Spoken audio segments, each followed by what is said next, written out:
Hey, good morning, afternoon, good evening, and welcome everyone. This is Ethics Madness 2024, a joint presentation of the 8 Mindsets podcast and the Compliance Podcast Network. I'm Jason Meyer. I am the founder and president of LeadGood Education and a co-founder of the 8 Mindsets initiative. And welcome everyone. Jason, always great to be back with Ethics Madness. The question I wanted to pose to you is, do you remember what year or number this one is? Wow, that's tough. We missed a few. I remember starting this, I think, more than I could have been 15 years ago. For you and I think this could be number 10. When Ethics Madness very first started, it was a live blog, a live tweet stream. Remember those? And we had the tournament on in the background and we're like typing away madly on keyboards as if anyone's watching their screen while they're watching the game. But the whole idea, and Tom, it's so good and for those who don't know, I am joined once again by Tom Fox, the very voice of compliance and the founder of the Compliance Podcast Network. And the idea behind Ethics Madness is really an excuse. It's our annual excuse to talk trash about ethics in sports and to talk about sports as a source of lessons for ethics and for compliance, for entrepreneurship, for business leadership. But the idea all started as an excuse to give us a reason to obsess even more over the NCAA college basketball tournaments and still call it work. And here in honor, I am wearing my Sweet 16 shirt from last year with my beloved Princeton Tigers, made the Sweet 16 in Louisville last year, and I had to dress in their honor. The cool thing this year is in 1 hour from now in real time, as we're sitting behind the microphones, 1 hour from now, the NCAA men's round of 64 tips off. And I have left the legal center for today, Tom. You'll see I'm happen to be sitting at home. The big screen TV's right next to me.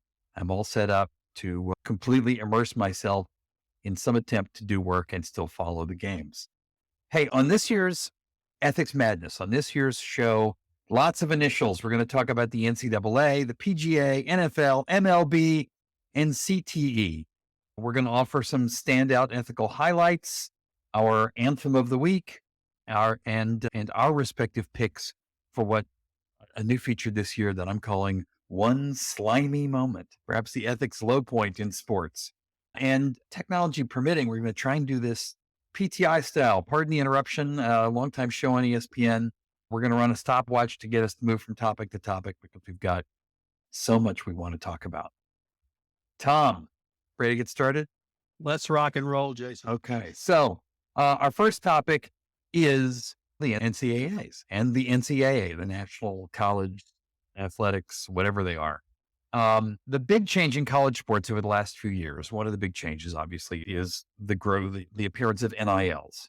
NIL stands for name, image, likeness. And it's basically the legal principle now that, college athletes should get paid for the use of their name and their image and their likeness in promotions. It used to be that they didn't get any money, even if their face appeared in commercials for the local car dealer. Now, a lot of athletes are making tons of money.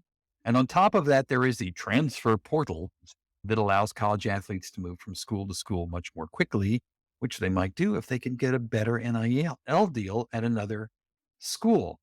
In other words, they're playing for money. And now there's a new lawsuit with an athlete looking to get a shot of prize money when the school wins it. So does that matter to fairness? And Tom, here's what I think. You spent years of your career being Mr. FCPA. And what occurs to me is we have said in business that there's some pay that's not okay. There's some sales you can make that are not okay because they distort the game, like a sale based on bribery. So is there any parallel here you see between the sort of end of amateur sports in a way and what we do about pay and compliance? Actually, I go the other way, Jason. All right. It is a fabulous development. The plantation mentality of the NCAA should have ended about 1950. And it's only in the 21st century that athletes are being compensated, not nearly at their worth, but compensated in some manner for the literally millions of dollars these colleges and universities make off of them. One of the Yeah. biggest and best examples, I think, is Johnny Manziel at Texas A&M University. Texas A&M raised between 65 and $75 million after he won the Heisman Trophy, and he got nothing of that. Now, he got paid a lot of money from a lot of other sources at that point illegally, or at least in violation of the NCAA rules. But Texas Yep. A&M got a complete windfall from him. I completely bought into the whole Manzelian mania.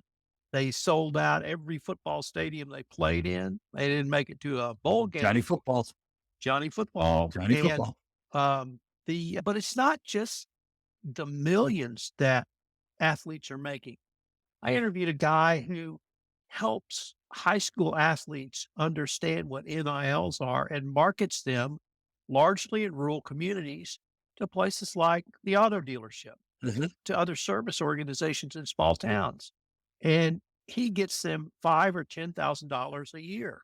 If he can put together a couple of those, they can have sort of $10,000 or $20,000 saved up by the time they get out of college. The other thing is it's transparent, right? Right. Before NILs, it was like, well, the car dealer is going to loan you a car for a year and we're going to do it this way and hope that nobody notices. And it should be okay under the rules.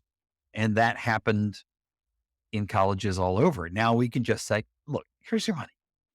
Or the college or the auto dealership was going to hire you for the summer, but guess what? You didn't have to show up. You didn't have to show up. So in terms of making money, I think it's an absolute fabulous development. On the portal, the relationship between the coach and athlete was always out of balance. I played high school athletics, very different time, very different place. It was very command and control. But at least at the high school level, you weren't treated like a piece of meat. You were a real Mhm. person. And I think that got out of whack too, because coaches could leave anytime. And if a coach recruited you because you believed in him personally, or you believed in his system, or you believed what he was doing, and in the middle of your tenure, he left and a new coach came in, there might be a very different relationship. And then let me say a few words about Yeah. these old guys who complain. Nick Saban, it changed. It's different. Guess what? It's always changed. It's always dynamic. You've been in this field much longer than I have. Maybe not much, but certainly longer. And you have seen dynamism. You've seen change, and so have I. And things always change. And nothing irritates me more than people my age or older saying, well, I want to go back. Why can't we do it the way we did it before 50 years ago? Wake up, guys. There's 6 generations at the workplace. They're not all our age. And many of them have different values and they want different things and they want communication and they want to understand the why. And so that's really the part that I see that I try to analyze or analogize rather than the compliance professional, which is literally you have 6 generations at the workplace. And if you're a 72-year-old college coach, you're going to have to relate to an 18-year-old, maybe a 17-year-old. And you're going to have to convince them that their value system, your value system meets their value system. And I think that's an important lesson for compliance. I think that's an important lesson for corporate America as well. Ooh, and with that, let's move on to our next topic, which is another NCAA topic. And I love that thought about translating that to our own workplace, by the way, and that we better be used to what the generations are doing and what they expect and the way they approach things. My other NCAA tournament topic is inherently about the tournament. It has to do with picking the brackets and whether we can look at the whole conversation about, all right, for non-sports fans, the NCAA has a committee and it sits down and it looks at the whole basketball season and it decides 1 through 68 who gets into the tournament and where they get seeded into the tournament. And you have teams that are in the bubble and they get excluded, or maybe they get brought in, Virginia being the example of maybe they shouldn't have been in the tournament this year. And it's huge controversy, of course, because everyone has their own fan base. But it got me thinking about organizational due process, which is something we deal with in compliance all the time. So here's my example. When my beloved Princeton Tigers, when the Princeton women, for example, this year, who won the Ivy League tournament and regular season, ranked 25th in the country, go Princeton, go Tigers. When they were seeded in the tournament this year, they were They got a 9 seed. So that's like they were the 36th best team in the country when all season they were like the 25th or 26th best team in the season. I thought they got dissed in seeding. They got matched against Iowa, which I feared would happen because it's just not a good matchup. And frankly, I wanted to root for Iowa and Princeton for as long as I possibly could. So I see all kinds of conspiracies and deeper purposes, right? Oh, they hate the northern schools. They hate the smart schools. Look how they paired up this Ivy League team against Vandy. And they probably said, oh, let's have the smart kids kill each other off. I see all that stuff. Okay. Here's what I'm asking. Does everyone see that stuff? Does everyone, when they have something at stake, see deeper purposes and conspiracies? And there are certain things happening in politics that make us think that might happen too. And if they do, what do we do about that in our organizations when it comes to procedural due process? Jason, I have to admit, I had no appreciation of conspiracy chasing. You need to come and join Conspiracy Matt and Conspiracy Tom in the conspiracy corner. And I think we should start a podcast on conspiracies. Conspiracy podcast. There we go. That I'm with you, others man. don't see, but we see. You have taken this to an entire level, which I was frankly unaware of. Kill off the smart kid. Wow. So the next time I see Rice and Vanderbilt play, I know the reason. You know the reason. Exactly. Now I know the reason. Okay. I had no appreciation of that. But it does make me think that, look, we can look at the last, I don't know, let's at least go back to the beginning of the pandemic and say, when people have a lot at stake, when it hits them where their heart is, I think we see it, it makes you wonder if there's something going on. It makes you look at fairness in a different way. Maybe make you look for fairness in a deeper way, in a harder way. And I think we can probably think of examples in the workplace where we eliminate something that used to be there, where we tell you can't get that perk because. And does this mean we're just wired as humans to look for unfairness? I think humans are very good at spotting what they believe to be hypocrisy, for example. And maybe that's why it's not enough tone at the top isn't just talking the talk, it's also walking the walk. Do these connections make any sense? I'm trying to connect the lone gunman to institutional justice and institutional fairness. And I have to admit, I'm having a little trouble doing that. But I'm obviously not as advanced in this area as you are. Wow, that I really am conspiracy, Jason. Okay. It's good to know. It's good to know. I tell you what, we'll move on to our next topic, which is the debate in another corner of sports for the last 2 or 3 years, which has to do with professional golf. Right. So we have the PGA Tour, top professional golf tour in the world, based in the US, and the Saudis, the Saudi government money came along and said, we're going to start another golf tour. It will have this different format. It will have different ways of paying people, and proceeded to pretty successfully pull away many of golf's top players to the LIV tour, this rival tour. And there were accusations, there were lawsuits, and suddenly, I don't know, Tom, 9 months ago or something, the PGA announced, hey, we reached a settlement. And it turned out that they had reached a settlement to coexist with the LIV tour, probably to avoid what would have been hundreds of millions of dollars in litigation costs. But here's the thing. They reached a settlement apparently without really talking to the rank and file. The leadership of the PGA reached the settlement, and even members of the tour who had been very outspoken and had tried to be very loyal to the PGA came out and said, news to us, would have been good to be included. What settlement? What does this mean? And part of it was they put themselves and their reputations on the line in this fight. And suddenly the person they were defending gave up. All right. So, Tom, this was toned at the top. This was the very top of the PGA saying, time to settle. We can find a way around it. And the rank and file saying, say what? So is there a lesson there for us? Let me start with sports washing, because I am less offended by that than others. I think rich people have always invested their money in their little toys, and that's what the NFL is. And if the Saudis have the money to do it, I grew up with a father who said, as long as the color of your money is green, I'm good. And that's in many ways, I think, what capitalism is. If they got the money to do it, I may not like it. I may not like them as owners, but that's the reality if you're going to run sports as a business. In terms of the settlement, I think you're absolutely spot on. Professional Golf Association is as member driven an organization as there is in professional sports. The NFL, Major League Baseball, the NBA, the hockey players, they have unions, but the PGA is truly member driven. And if you And have a, each member is like a business.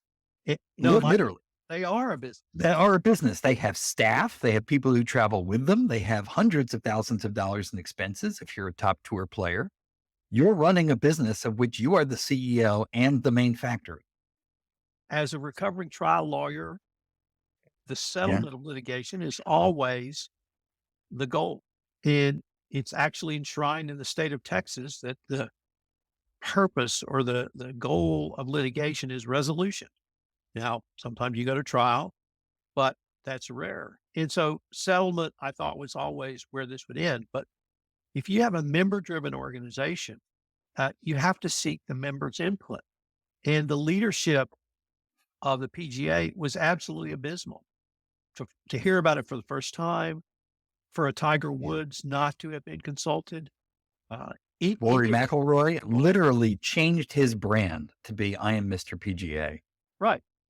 And Yeah.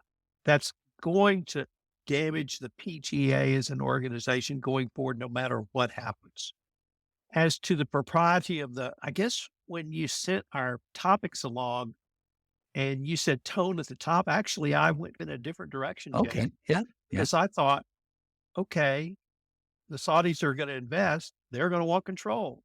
And what are these golfers going to do when Saudis say, you have to endorse this, or you have to endorse that, or you have to come to Riyadh for 3 months, or you have to do something? As you said, these are independent, literally multi-million-dollar independent businesses with their own brands, with their own reputations, and certainly their own values.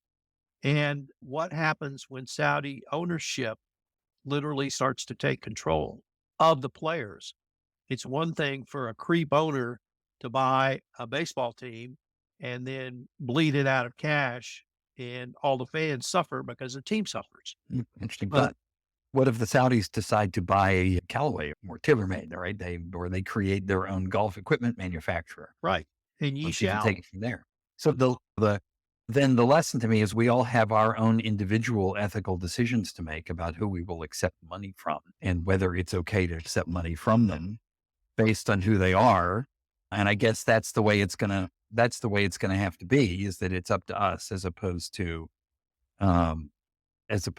some other system. I guess a main piece of advice is if the Saudis call a pro and say, "Hey, we want to talk to you about this, come to our embassy."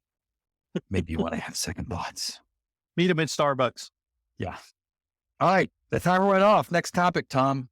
Next topic is rule changes. And I thought this was a really interesting demonstration this year. The NFL made a change to its overtime rules, which had long been controversial.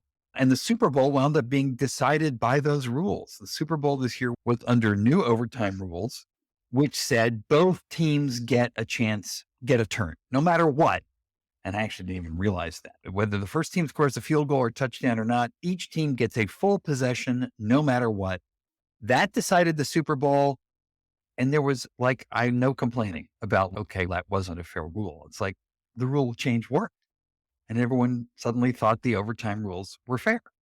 Major League Baseball, even more interestingly to me, made a host of rule changes that went into effect in the 2023 season, installing a pitch clock, installing a clock on batters, making bases larger, which effectively shortened the base path between first and second, cutting down the number of pitcher throws to first, all of which was intended to boost getting rid of the shift of defensive players, all of which was intended to both boost offense and speed the game. And this, despite the fact that baseball of all sports is so locked in history, is so tied to its statistics and being able to make statistical comparisons across generations and decades. And the result of all these rule changes was, again, tremendously successful. I think much more so than even the MLB expected. It turned out everyone really liked the new rule. More people watched baseball. Everyone said, hey, it's so much easier to watch now. It's so much more entertaining. I can go to a game and be done in less than 3 hours. It's not a lifetime commitment anymore. So what does that whole process and result and debate tell us about our own programs and policies? let me Yeah, you start with the start, and then I'll tell you my thought. Yeah, go for All it. right, let me start with the NFL Yeah. because I don't want to talk about the change. I want to talk about the respective teams' responses to the change. Because Hmm, in the okay. area that we both practice, there's regulatory change, there's prosecutorial change and different focus by the prosecutors, such as the Department of Justice. And for me, the biggest lesson, Jason, was the Kansas City Chiefs discussed the new rule and practiced for it in the preseason. And the San Francisco 49ers, apparently, the players were unaware of it. They were confused. I have to assume the coach was aware of it, but I don't know the answer to that because he didn't really talk about that. But it impressed upon me the need to keep up with the rules, keep up with rule changes, and prepare your organization in a risk management profile. Our risks have changed because the rules have changed. What is our response in a risk mitigation strategy to this rule change? Wow, that's a great And point. so I'm fairly agnostic on how we decide overtimes, although I don't think it's fair if you don't have a chance. Yeah. So I think this was fair and it was certainly more exciting, but it struck me that the offensive tackle for Kansas City said, "Oh yeah, we talked about it in preseason."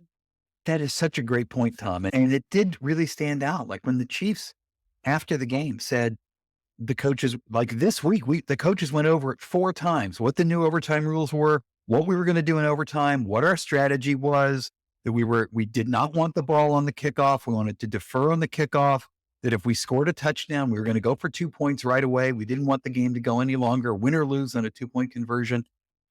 And it was exactly an example of the power of repetition and training. Every player on the team was like, oh, yeah, totally. We knew exactly what to do. And when San Francisco said they wanted the kickoff, we all thought, that's awesome. And what are they thinking? You want the last second under the new rules.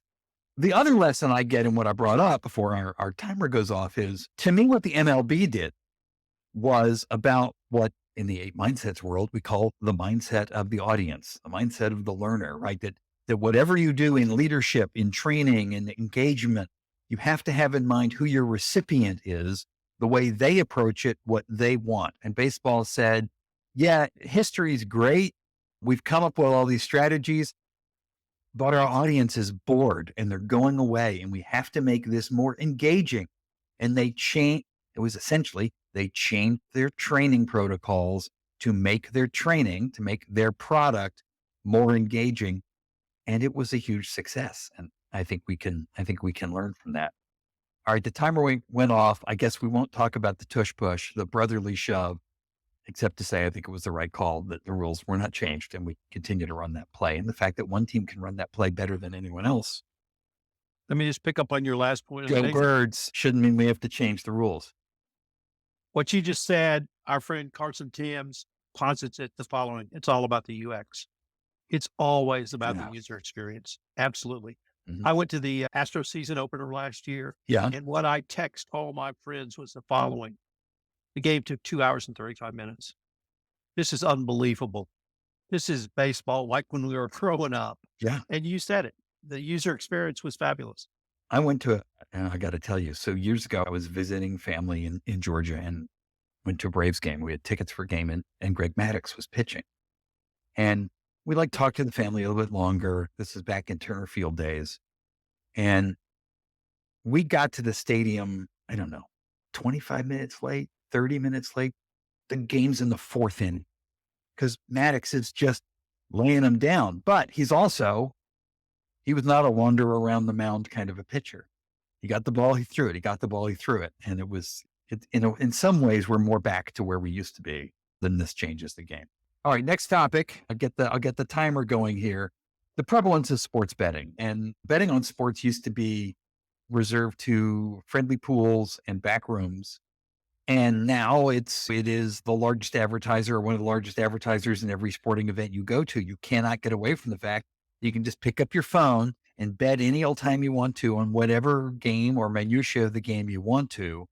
It's everywhere. We used to be scared of sports betting because we thought there was so much money it would change the outcome of the game. We've crossed that Rubicon, and we're beginning to see, I think, Tom, in some ways we're saying, it's okay, it's really not that big a deal. And then, but it still has the opportunity to be a big deal. Like a lot of things that we run compliance programs to avoid in terms of risk. In the news, there's a new investigation of Temple basketball, Temple Owls down the street from me in Philadelphia. And basically it's that the analytics they can run on gambling reveals weird betting patterns that changed the spread in Temple games in the last few minutes before a game, where Temple was more of an underdog, like several points more of an underdog at game time than had been 30 minutes before, as if someone had information about something that was going to happen where Temple wouldn't perform as well. They're under investigation. No one's been named. No facts have really come out. It's strict. The only thing announced is there is an investigation in progress. But it does give us a sense of what this kind of level of sports betting may mean. So actually, I want to rip my part from literally the headlines Yeah. because Shohei Ohtani was in the news, Yeah. not for himself, but for his interpreter who got so far into debt to gamblers in Japan, not in the United States, that he stole $4.5 million from Ohtani and wired that money to gamblers in Japan to pay a gambling debt. And what it really brings up for me, Jason, is what I heard you allude to at the end of your remarks, which is I think we're going to have a more holistic approach to how we perform due diligence and how we perform ongoing monitoring. If Tom Fox wired anybody 4.5 million, that ought to set off every red flag, red bell, clanging ding dong triangle in America because I don't have 4.5 million.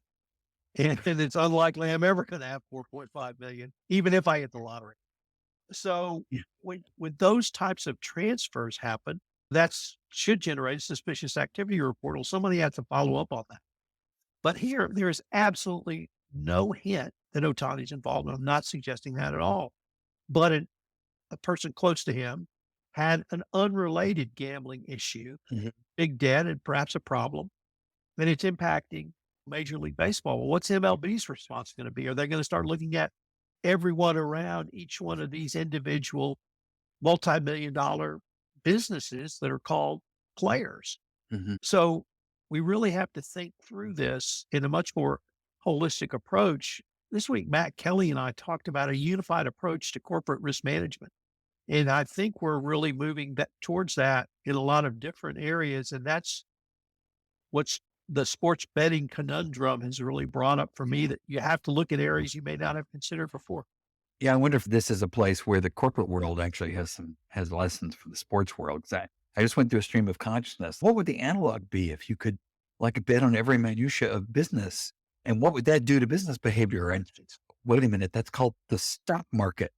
We already have legalized gambling on businesses, and we have seen ways in which that can corrupt the businesses or corrupt people within the businesses. And we've developed rules around that and things we monitor. Um, Maybe legalized gambling is just the stock market of sports in a way. I think mostly it's just a good way for governments to get a piece of the action.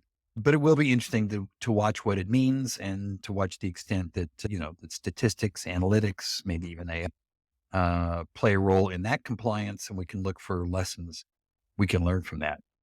I'm like, the stopwatch is going off, although for some reason there it is. There's the sound. Okay. I was going to diss the technology and I didn't have good reason to do it. Our next topic that occurred to me as a matter of ethics, and suddenly I realized, wait a minute, this is like an ethical elephant in the room. If you're an Alabama fan, it's literally the elephant in the room, which is about sports injuries and how we ethically approach them. And here's the root of the issue. And this is an issue in my own household, right? So football, we know football has led to traumatic brain injury, CTE, all kinds of health problems for veteran players. Football's done of some things to make the game safer, put in concussion protocols, change the equipment, things like that. But it's still a violent and dangerous game. And for those of us who are fans of of Jason Kelsey and his years-long conversations about what would eventually drive him to retirement. Go Birds. We have seen that. Soccer is the sport with the second highest level of concussions. Rugby, basically these major sports. And let's take all the forms of football all over the globe combined, make the most popular sport in the world. They're beloved. We love our teams. And yet we're sending out athletes knowing that they're at great personal physical risk. And so what's the ethics of fandom? And I can tell you in my own house, as a member of my family, it's like when it's Sunday or it's Monday night and I settle down and I really want to watch that game, he goes away. And he goes away because I'm sorry, I just cannot watch this knowing these people are voluntarily, leaving themselves out to suffer brain damage. This is what you could call the rollerball problem if you're an old movie fan. The problem with the movie Rollerball is the violence in the movie was so good. It was so exciting that it failed to make the point that violence in sports was bad.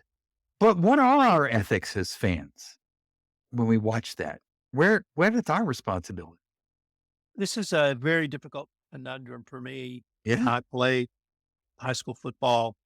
I love football. I've loved it all the way in the intervening years. I love it today. I taught my wife to love it, or at least tolerate it. And and I was as big a fan of big hits as anyone in the world. And my view of that has changed now. Mhm. And I cringe now when I see those. Having said all that, I had more concussions riding bicycles than playing football. Mhm. Now, I didn't play football professionally, and I certainly didn't ride bikes professionally. But if you do sports, you're going to fall or you're going to injure yourself. And that's just the nature of any activity, whether competitive or non-competitive. Because I had one set of concussions, non-competitive bike racing. I just went over. But my view on that has changed. And I don't think the NFL has done enough, but I heard an interview with Danny Amendola, Mhm. former Patriot receiver, who talked about the change he saw in the league around those types of hits. And he said he came in the league in '09 and getting lit up was a part of but he said by sort of 2014, 2015, he felt like he might get hit running across the middle of the field, but he wasn't going to be concussed and he wasn't going to have his head taken off. And it would be a hard hit between his basically shoulders and waist. But that's not the end of it for football. I was a defensive back and I would often go for a guy's knees, a rolling block to tackle him. If you do that to a big guy, he's got his knee planted, you're going to wipe out his knee. Mhm. And that could, literally end his career.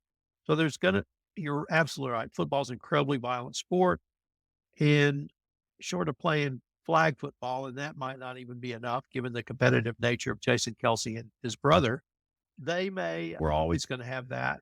But my views have evolved. And if there's any significance to that, maybe other fans have evolved in their views as well. Yeah. I think maybe the ethical line is exactly that. And you're seeing that, I think, some in like when the concussion protocols are not clearly followed, like they weren't for Tua of the Dolphins. And there's real criticism for not pulling the guy off the field. I think there's less criticism now when somebody's off the field and it seems like he's fine. People are just coming to a better understanding of all of this. And it's very hard for me to give up my fandom, notwithstanding that. Maybe there's a lesson there. A couple of topics maybe we don't want to spend our full 5-minute allotment on, but worth mentioning. Quick recap from last year on the topic of second chances versus zero tolerance. For a long time, we were fans of zero tolerance policies. I think maybe not as appreciated now. And my question last year was, hey, when is it okay to root for the Astros? With the Astros pretty clearly cheaters in the last decade. And you surprised me last year when you said, because you had been haters got to hate, and you had a long hate of the Astros for that, and I didn't blame you. But last year you said to me, nah, I'm ready to let the Astros off the hook. At some point, you have to say about an organization, they've done what they need to do, and they're better now. What lessons can we draw? Here's what I like about sports as a comparison to athletic. For sports, so often it's our hearts are on our sleeves. It's part of our identity. If you're a sports fan, your team is part of your identity. You're up when they're up, you're down when they're down. And so our reactions to what happens in sports are so human and personal and mixological and emotion. So if we have that reaction to things in sports, what does that tell us about how people will feel our programs within companies are fair or not fair, live up to their values or don't? So like, where are you now? I know you're okay with the Astros, but what are lessons on second chances versus zero tolerance? First of all, I would note for the record that the Astros lost all 4 home games in the AL Championship Series, so Yeah, amazing. no cheating at home.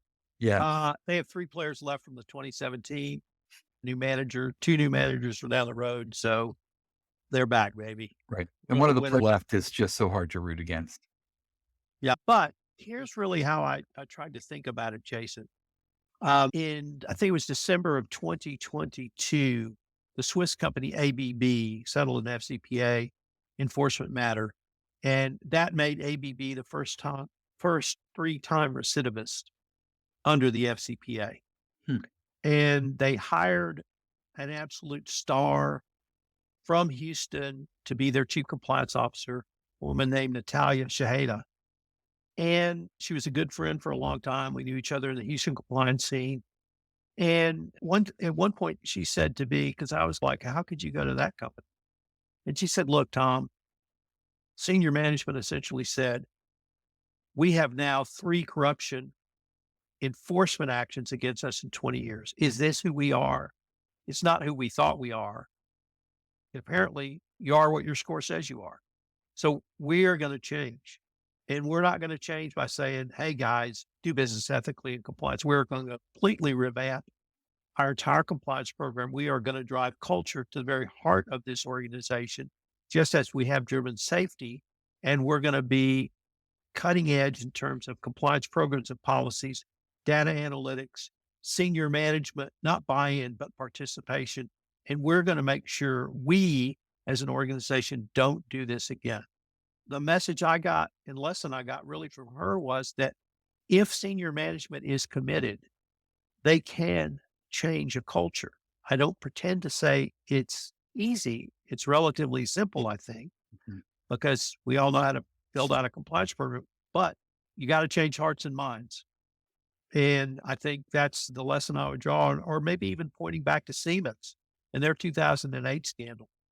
And they made a conscious effort to literally change their culture. So I've seen it work in the corporate world. And I think maybe that would be the lesson I would try to draw. And there's another parallel there back to what we talked about before, like the LIV tour in Saudi Arabia. What some golfers and others have said about that kind of effort is, look, the Saudis don't have a great human rights record, but we actually, on the one way you can look at this as sports washing. On the other way you can do it is they're basically inviting people in to say, this is how you might do it better. And we're going to live an example that shows that. And sometimes you got to give people a shot when they say, we'd like to do better, to help them do better. Or you abandon them and they keep doing the wrong thing. Not really where we're from. Okay, next topic is something that I wanted to jam in here, because one of the 8 mindsets, the 8 Mindsets Initiative, bringing you this podcast in part, one of our 8 mindsets is the mindset of the entrepreneur, that we're big believers that if you are trying to lead an organization, whether it's through compliance or just executive leadership or as an entrepreneur, that mindset of the entrepreneur is critical. That idea of resourcefulness, of independence, of innovation, of confidence. And I thought we had 2 great examples of the mindset of the entrepreneur in sports this year that I just wanted to give a shout out for. One is, we already talked about some, which is the approach of the Kansas City Chiefs final drive of the Super Bowl. And I've become a fan of the Kelsey Brothers podcast, of the New Heights podcast. I have to admit, I'm on that bandwagon. And Travis Kelce, who is the tight end for the world champion Kansas City Chiefs, talked about the final drive. And what he talked about was, they all got in the huddle. They're 3 points down. So right now they're losing the game. They have one drive to win or lose the game. This next offensive drive will determine who is the champion and who wins the Super Bowl. And the way he told it is his attitude and the attitude of the rest of the team in the huddle was, this is exactly where we want to be. This is the whole situation we tried to set up for the entire game. And we're right where we want to be. And I think about all those stories about pressure in sports, right? Just so much pressure. Will he choke? Could he handle the pressure? And it's like they had such a mindset of positivity, optimism, confidence, ability, innovation, that the pressure didn't even enter into the situation. All they saw was opportunity. And the other example that I got this year of this was from Caitlin Clark, the star player for the University of Iowa women's basketball team, best basketball player in the country this year. Just so much fun to watch. Part of what she's fun to watch about her, and she has said this, is that she's just having a great time all the time. She broke the record this year for most points scored by a college basketball player. And when she broke the women's record for that, she did it with a 40-foot 3-point shot called a logo three, because she was standing on the logo in the middle of the court just about when she fired the three. And it went in and it broke the record. And afterwards she was interviewed and she said, you knew I had to do it with a logo three. The confidence in that, the lack of pressure, only seeing the opportunity to send a message and not being afraid of it. And for me in business and in leadership, those were hugely inspiring moments about how they approached the absent. They just took the pressure right out and made it all about what I can show. And I will be inspired about that.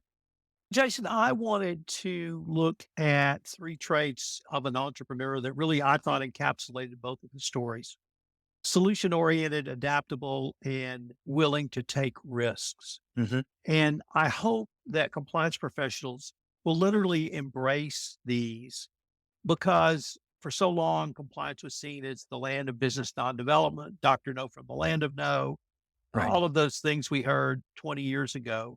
And the most successful compliance professionals are those who really work to adapt solutions that make things work. It's about risk. This way. Mm-hmm. And corruption is a risk. Money laundering is a risk. Whatever the thing you're looking at can be considered a risk. It's how you manage it. If it's a high risk, it doesn't mean, short of being illegal, doesn't mean you can't do it. It means you may have to have a greater risk management strategy. It may take longer. It may cost more money. But at the end of the day, if the risk is that great, potential profit's probably pretty good too. So it's all about risk management and solutions. 2 is adaptability. As a compliance officer, all you really have is your ability to persuade. Yeah. You're typically not the general counsel who can stop something. So you have to be adaptable and you have to be able to persuade folks. And then never let them see you sweat. So cool, calm, and collective, however you want to call it. Some things are going to be said and you can't be anti-fragile. You can't be afraid to fail. So those are really the things that I thought of. But I loved your example of Travis Kelce. And not that I would bet, but I would say never bet against Patrick Mahomes for that exact reason. Yeah. If there's one guy, not in our lifetime, but one guy right now who I want the ball with 1 minute, 2 minutes, or in the case of when they beat Buffalo, 12 seconds on the 9-yard line, that's the guy I want with the ball, because the guy nerves of steel. Yeah, it's just phenomenally inspiring moment. Okay, Tom, it's time for our new feature as we get in to wrap up the show here to pick your one slimy moment. It's tempting for me to sing, but I won't, because that probably violates somebody's copyright. You want to go first with your one slimy moment? This is slimy, but I think it's so much worse. I was reviewing it in preparation for our podcast today, and it's the Northwestern football hazing scandal. As I said, I played football. I was hazed. My son went to Northwestern. I went to the Epic Bowl. Used to be a Fitz fan, not anymore. And when men get together, whether it's in the Army, whether it's in the football team, wherever it may be, boys will be boys. And I get that. But this was so far beyond the pale. And this is the 21st century. And the one I want to focus on is perhaps less of the hazing, the sexual harassment hazing. They made black players eat watermelon. And that just disgusted me. Mhm. The symbolism of that, everyone, you don't have to explain it to anyone. Everyone knows what that means. And I can't believe in the 21st century, anyone would make a black player do that, let alone a white player. So, yes, I think it's slimy, but for me, especially being a Southerner, it's so much worse than that, Jason. Yeah, it was tough to see, and the lessons in culture there. If you're a student of organizational culture, to look at what happened in Northwestern, look back at what happened at Penn State, two schools where you would have said such strong culture in these programs. Coach Paterno, Coach Fitz, they've just built these programs around their culture, and it's yeah, but there's a dark side to that when it's culture, when it's a cult of personality, and when you discover suddenly there actually isn't a lot of culture there, or the culture is not on a strong values footing after all. Just fascinating to look at. Tom, my one slimy moment comes from the Spanish football club, Spanish women's football or soccer, as we would call it in the US. I actually wrote a LinkedIn article about this. So we can share the link. But basically, what happened in the World Cup is, first of all, the Spanish Soccer Federation largely ignored complaints and allegations coming from 15 of its elite players that there were all these problems within the program, that women were being discriminated against in the way the whole program was treated and run. 15 of the players refused to play. Somehow Spain still makes it to the finals of the World Cup and wins the World Cup.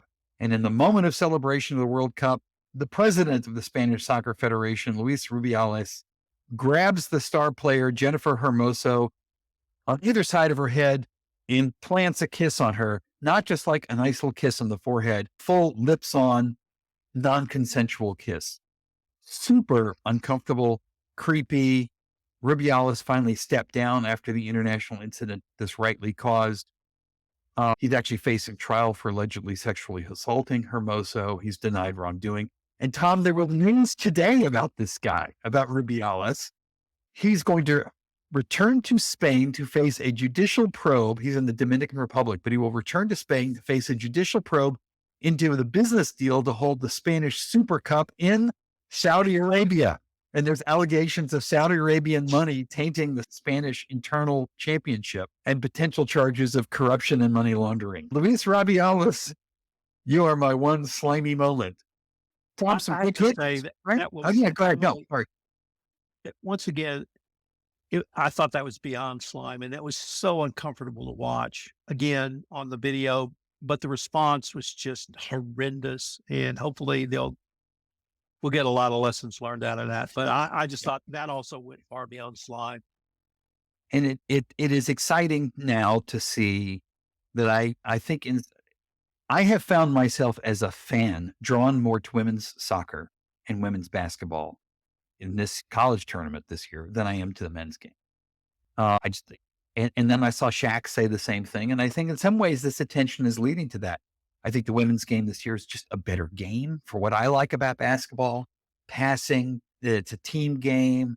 That it's a more strategic game. It's a more open game. I'm enjoying the women's game more this year, and maybe the negative is leading to a positive. Some other quick hits, and then we'll do our compliance anthem of the week, because we always wrap up our 10 Minds podcast. Tom, my quick hit is just the opposite of the slimy moment, a shout out, a positive, a highlight. The number of athletes who are coming out and talking openly about their neurodivergence. Mogul Phelps, I think in some ways did it first, but it's really become where all kinds of athletes or star athletes are using their platform and their attention to talk about maybe their struggles with mental illness, which is a different issue, or just things like their ADHD or their processing disorders, and really sharing what they have done to surmount those challenges, to not treat their neurodivergence as a deficit, but treat it just as who they are and how they're going to embrace it and use that to their success. This is part of a enlarging conversation about neurodiversity at work, one that my company, LeadGood Education, is trying to be helpful to for businesses, and especially help compliance programs deal with neurodiversity at work and the realities of that. It's just great to see these role models in sports. Jason, I'd like to go a little bit different direction because I want to announce the release of my third children's book. I did a Wow. trilogy of children's books. Book 1, Being a Compliance Officer is Awesome. Book 2, Speaking Up is Awesome. And the third one is Compliance Saves the Galaxy. In these books, and they were designed to help parents teach their children about what they did, but I found it's much broader than that. Two things. One was the publisher of this, Dinosaur House, and Timmy DeMint saw something that I didn't see. And he said this would absolutely work. And he was absolutely right. So shout out to Timmy and Dinosaur House. The second thing is these books are all dedicated to my designated charity on the Compliance Podcast Network, Pawtastic Friends, who do dog rescue work. And so each one of these books tells the story about dog rescue across the galaxy, and all of the profits from these books go to Pawtastic Friends. That's what I wanted to shout out to. Wow, that's so awesome, Tom. That's so much fun. What a great idea. Thank you for sharing that. Now I'm going to have to go look it up. And if only my kids were little and I could read to them, among other things. Available on Amazon. There we go. Wow, that's so cool, Tom. Look, we always wrap up the 8 Mindsets podcast with what I call the compliance anthem of the week. And it's just the idea of what songs are there that can inspire us as leaders in our organization, get us through the tough times, keep us psyched up, that are, by the way, also just really good songs. And we've actually built a playlist of the compliance anthems on Spotify. And so I'm going to nominate the anthem of the week for Ethics Madness this year. And I'm going to nominate Winning, the 1981 hit from Santana, which is itself a comeback. It's like a song about a comeback story. And what entrepreneur and what compliance professional doesn't like a comeback? And we've even talked about them, right? Some disaster befalls, some bad news happens, and you find your way out to where you're winning. Terrific song. You'd know it if you heard it. Great Santana guitar work, of course, by Carlos Santana. And lead vocals, and actually I discovered, Tom, lead vocals not by Steve Winwood, who I thought for years was the solo guest recording artist on that recording, but by Alex Lizardwood, who is the regular lead singer for Santana. And that track just sounds a whole lot like Steve Winwood. Some of the lyrics, too bad it belonged to me. It was the wrong time and not meant to be. It took a long time, and I knew for now I can see the day that I breathe for. Friends agree there's a need to play the game and to win again. And now I'm winning. And Tom, always a winning experience to celebrate the NCAAs, celebrate March Madness with a little look at Ethics Madness with you. And it's been so much fun. Jason, it's been a ton of fun. Can't wait till next year when we can do it again. And hey, almost time for tip-off. All right. Go Princeton.